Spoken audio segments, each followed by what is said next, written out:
Film dibuka dengan narasi seorang anak yang mengenang kisah kelam yang pernah mengguncang kotanya beberapa tahun silam. Kisah itu menelan banyak korban jiwa dengan cara yang aneh dan misterius. Bahkan pihak berwenang serta para pejabat kota tidak mampu mengungkap penyebabnya. 2 tahun lalu, tepatnya di sebuah SD bernama Maybrook, pada hari Rabu para murid berangkat ke sekolah seperti biasa. Seorang guru bernama Justin Candy tampak bersiap untuk mengajar di salah satu kelasnya. Namun hari itu berbeda. Kelas yang biasanya ramai mendadak kosong, hanya ada satu murid bernama Alex. Dari total 18 murid, hanya Alex yang hadir hari itu. Sebab pada dini hari sebelumnya, 17 murid lainnya tiba-tiba terbangun dari tidur mereka dan menghilang begitu saja ke dalam kegelapan malam. Kejadian itu membuat para orang tua dan warga sekitar dilanda duka dan ketakutan. Mereka mencari kemanapun, namun tak ada satupun jejak yang tertinggal. Polisi dan detektif sudah menelusuri seluruh sudut kota, tetapi keberadaan ke-17 anak itu tetap menjadi misteri. Yang membuat keadaan semakin aneh, beberapa CCTV di rumah para murid mendadak mati. Bahkan alarm keamanan pun tak berfungsi malam itu. Karena satu-satunya murid yang tersisa hanyalah Alex, pihak kepolisian memanggilnya bersama orang tuanya untuk dimintai keterangan. Namun, Alex mengaku tidak tahu apa-apa. Polisi juga memeriksa Justin, guru mereka, tetapi ia pun tidak bisa memberikan jawaban. Karena tidak ada perkembangan, pihak sekolah akhirnya mengadakan pertemuan dengan para orang tua murid. Dalam pertemuan itu, seorang ayah bernama Archer meluapkan amarahnya pada pihak sekolah. Ia menuduh Justin berbohong dan menuntut kejelasan mengenai keberadaan anak-anak mereka. Justin hanya bisa menjelaskan bahwa ia sama sekali tidak tahu apa yang terjadi. Namun tuduhan tetap mengarah kepadanya, karena ia adalah wali kelas anak-anak yang hilang itu. Rasa frustasi membuat para orang tua menuding Justin sebagai tersangka utama. Untungnya kepala sekolah, Marcus, berusaha menenangkan keadaan dan berjanji akan membantu menyelidiki kasus ini hingga tuntas. Dilanda stres dan kebingungan, Justin kemudian mampir ke supermarket untuk membeli 2 botol minuman keras. Saat itulah tiba-tiba ia menerima panggilan dari seseorang dengan suara yang menakutkan. Sesampainya di rumah, Justin berusaha menenangkan diri. Namun ketenangan itu terusik ketika bel rumahnya berbunyi berkali-kali. Saat diperiksa, ia terkejut mendapati mobilnya telah dicoret dengan tulisan penyihir. Keesokan harinya, Marcus yang khawatir dengan kondisi mental Justin menyarankan agar ia beristirahat dan menemui psikolog. Namun Justin yang merasa dirinya tidak bersalah menolak saran itu dan bersikeras bahwa dirinya baik-baik saja. Sepulang dari sekolah, Justin melaporkan vandalisme pada mobilnya ke pihak berwajib. Tak lama kemudian, ia berpapasan dengan seorang polisi bernama Paul yang sedang bertugas. Dugaan kuat, Justin mengajak Paul untuk bertemu lagi di sebuah bar. Malam harinya, keduanya benar-benar bertemu di sana. Paul yang prihatin atas musibah yang menimpa Justin mencoba menenangkannya, meyakinkan bahwa ia akan membantu menemukan pelaku di balik semua kejadian itu. Keesokan paginya, Justin sempat mengantar Paul ke tempat kerja. Sore harinya, rasa penasaran Justin membuatnya memantau pergerakan Alex yang pulang sendirian. Setibanya di depan rumah Alex, Justin mengetuk pintu berulang kali namun tak ada jawaban. Penasaran, ia mengintip dari celah-celah rumah yang tertutup lembaran koran. Dari celah di halaman belakang, Justin melihat sesuatu yang membuat darahnya berdesir. Kedua orang tua Alex tampak duduk terpaku tanpa gerak seolah tak bernyawa. Beberapa waktu kemudian, saat Justin hendak membeli minuman, ia dihampiri oleh kekasih Paul, seorang wanita bernama Donna. Tanpa peringatan, Donna langsung menyerangnya, menuduh Justin telah tidur dengan Paul. Keesokan harinya, ketika Justin kembali ke sekolah untuk mengajar, ia dikejutkan oleh pemandangan aneh. Seluruh muridnya duduk diam dengan ekspresi kosong.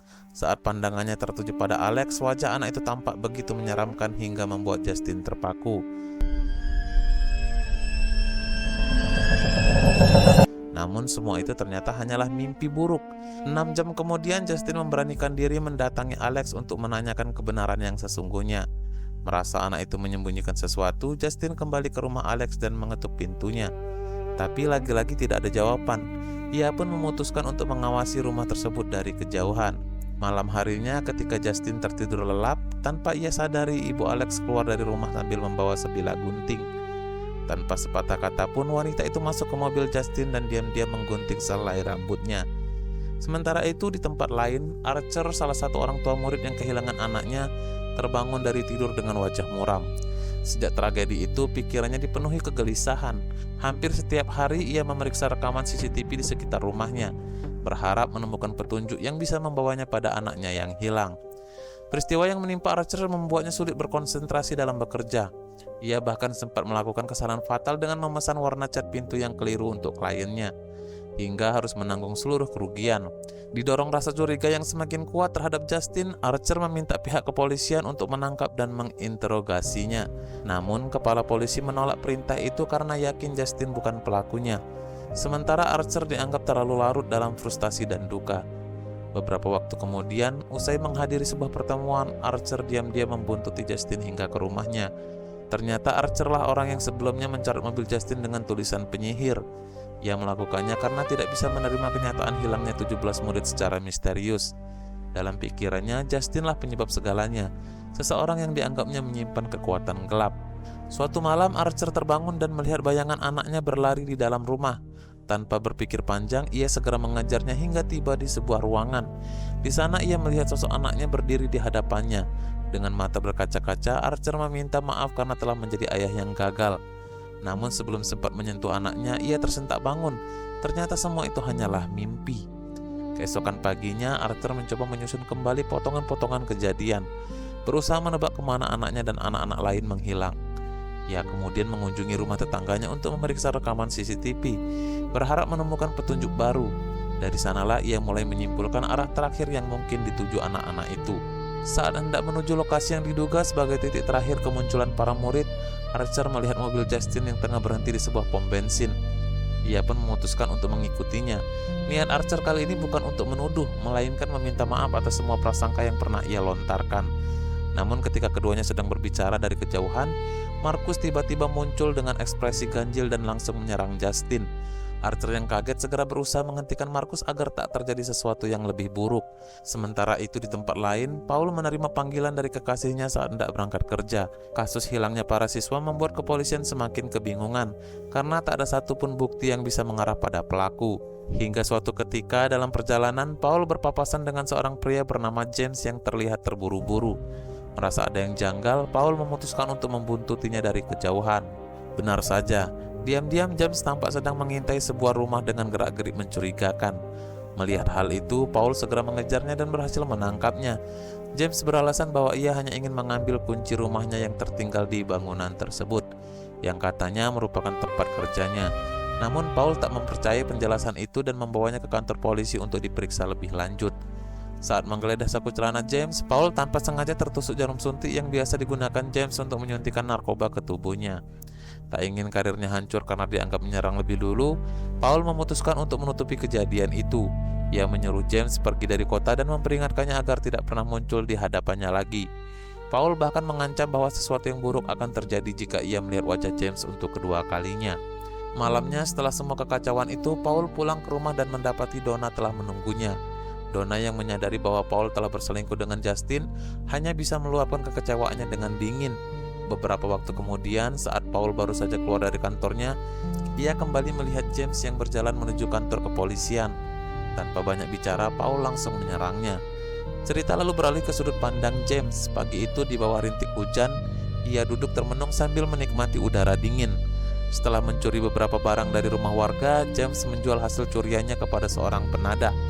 Namun saat hendak melanjutkan aksinya, ia tak sengaja tertangkap basah oleh Paul yang segera mengejarnya. Dalam kepanikan, James melarikan diri hingga tiba di belakang rumah Alex. Di sana ia memperhatikan bahwa seluruh jendela rumah tertutup rapat oleh lembaran koran. Rasa penasaran membuatnya nekat masuk ke dalam. Ia mengendap-endap memeriksa setiap ruangan, lalu mulai mengambil barang-barang yang bisa dijual. Saat tengah mengumpulkan beberapa kaset DVD, James tiba-tiba dikejutkan oleh pemandangan yang mengerikan. Kedua orang tua Alex duduk kaku di belakangnya tanpa gerak, tanpa ekspresi. Setelah berhasil menjual hasil curiannya, James melihat papan pengumuman berisi informasi tentang hilangnya 17 anak. Di bawahnya tertulis imbalan besar bagi siapapun yang bisa memberi petunjuk. Mengingat apa yang ia lihat di rumah Alex, James yakin anak-anak itu ada di sana. Dengan motif mendapatkan uang, ia pun segera menghubungi kantor polisi untuk melaporkan temuannya. Dalam panggilan telepon ini, James diminta datang langsung ke kantor polisi untuk melapor kepada atasan kepolisian. Sayangnya hal itu tak pernah terjadi. Sebelum sempat tiba di sana, James justru bertemu dengan Paul yang mengira James akan mengadukan perbuatannya. Karena panik, James melarikan diri hingga ke tengah hutan. Di sanalah ia tanpa sengaja bertemu dengan seorang wanita tua misterius. Diliputi ketakutan, James bersembunyi di dalam tenda dan tersadar bahwa seorang hendak masuk ke sana. James pun bersiap menyerang dengan jarum suntik di tangannya.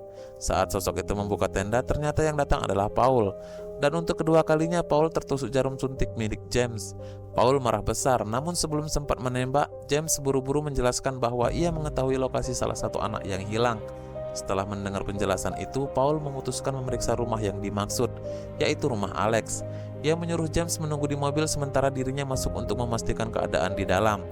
Namun hingga larut malam, Paul tak kunjung keluar. Saat akhirnya muncul, Paul tampak berbeda. Wajahnya pucat dan matanya kosong. Tanpa banyak bicara, ia menarik James masuk ke dalam rumah itu. Adegan kemudian berpindah kepada Marcus yang tengah berbelanja bersama kekasihnya di supermarket. Setelah itu, Marcus kembali ke sekolah dan bertemu dengan seorang wanita yang pernah dilihat James di hutan. Seorang wanita tua bernama Gladys, bibi dari Alex.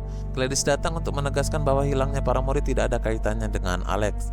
Marcus menyampaikan keinginannya untuk berbicara langsung dengan kedua orang tua Alex. Namun Gladys menjelaskan bahwa mereka sedang sakit parah dan tak bisa keluar rumah. Sore harinya ketika Marcus dan kekasihnya sedang menonton televisi, Gladys tiba-tiba datang ke rumah mereka dengan alasan ketinggalan bus. Ia meminta izin untuk menumpang sebentar. Begitu diizinkan masuk, Gladys yang berpura-pura kelelahan meminta air kepada Marcus. Bukan segelas air seperti biasa, melainkan dalam sebuah mangkuk. Permintaan itu terdengar janggal, namun Marcus tetap menuruti. Tak lama kemudian, Gladys mengeluarkan sepotong akar berduri, lalu dengan tenang melukai dirinya sendiri dan mengoleskan darahnya ke akar tersebut. Selanjutnya, Gladys memotong sehelai rambut kekasih Marcus. Dengan memanfaatkan barang-barang milik Marcus yang sebelumnya dicurinya dari kantor kepala sekolah, ia melakukan ritual aneh, menghipnotis Marcus dan memerintahkannya untuk membunuh kekasihnya sendiri. Sesaat kemudian, Gladys mengambil rambut milik Justin, mengikatkannya pada akar pohon berduri itu, lalu mematahkannya. Seketika Marcus terbangun dalam kondisi tak sadar penuh, kemudian berlari menuju Justin dengan niat membunuhnya, dan berusaha membunuh Justin yang lari menyelamatkan diri ke dalam supermarket.